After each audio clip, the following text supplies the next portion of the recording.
सदगुरुदेव की जय। परमात्मा के इस चैनल को लाइक सब्सक्राइब करें।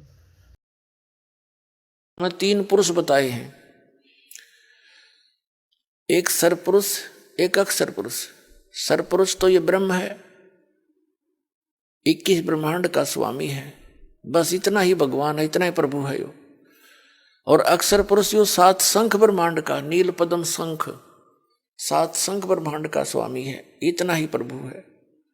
और वो तीसरे नंबर का जो गीता अध्याय नंबर 8 के श्लोक नंबर 1 में अर्जुन ने पूछा कि आप जी ने 7वें अध्याय के 29वें श्लोक में जिस तत्ब्रह्म के बारे में जानकारी दी है, वो तत्ब्रह्म कौन है, क्या है, उसके बारे में 8वें अध्याय के 3रे श्लोक में गीता जी में गीता ज्ञानदाता कहता है कि वो परम अक्षर ब्रह्म है। गीता ज्ञानदाता से अन्य है वो परम अक्षर ब्रह्म, वो पूर्ण परमात्मा, सत्य पुरुष, पूर्ण ब्रह्म, परम अक्षर पुरुष कहो, परम अक्षर ब्रह्म कहो। तो उसको तो यहां जो 15वें अध्याय के 17वें श्लोक में कहा है कि उत्तम पुरुष है तू अन्य। 16वें श्लोक में 2 पुरुष बता दिए, सरपुरुष और अक्षर पुरुष, और इनके अंतर्गत जितने भी प्राणी आते हैं वो सभी, ये भी इनके अंतर्गत जितने प्राणी वो सभी नाशवान हैं, लेकिन आत्मा किसी की नहीं मरती, वो तो विषय अलग है, गधे की बिना मरती बात है। फिर 15वें अध्याय के 17वें श्लोक में कहा कि उत्तम पुरुष है तू अन्य।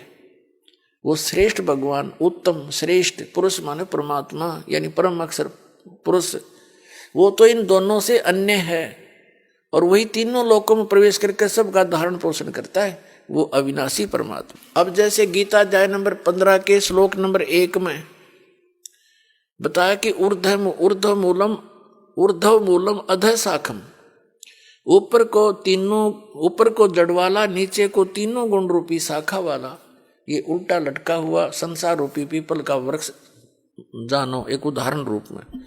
तो जो जड़ है वो तो परम अक्षर ब्रह्म है। कबीर परमेश्वर जी ने स्वयं आकर अपनी जानकारी आप पर बताई। अक्षर पुरुष एक पेड़ है, निरंजन यानी सरपुरुष वा की डार, और तीनों देवा शाखा हैं ये पात रूप संसार। तो मूल कौन है वो ये दास बताएगा, वो परम अक्षर ब्रह्म है। अक्षर पुरुष तो तना है, समझो वृक्ष, जमीन से बाहर जो दिखाई देता है जितना भी वो वृक्ष कहलाता है। तो वृक्ष के फिर भाग हैं, अलग अलग विभाग हैं। नीचे तना है वो तो अक्षर पुरुष समझो, फिर उससे एक मोटी डार निकली है वो सरपुरुष समझो, ये ज्योति निरंजन काल।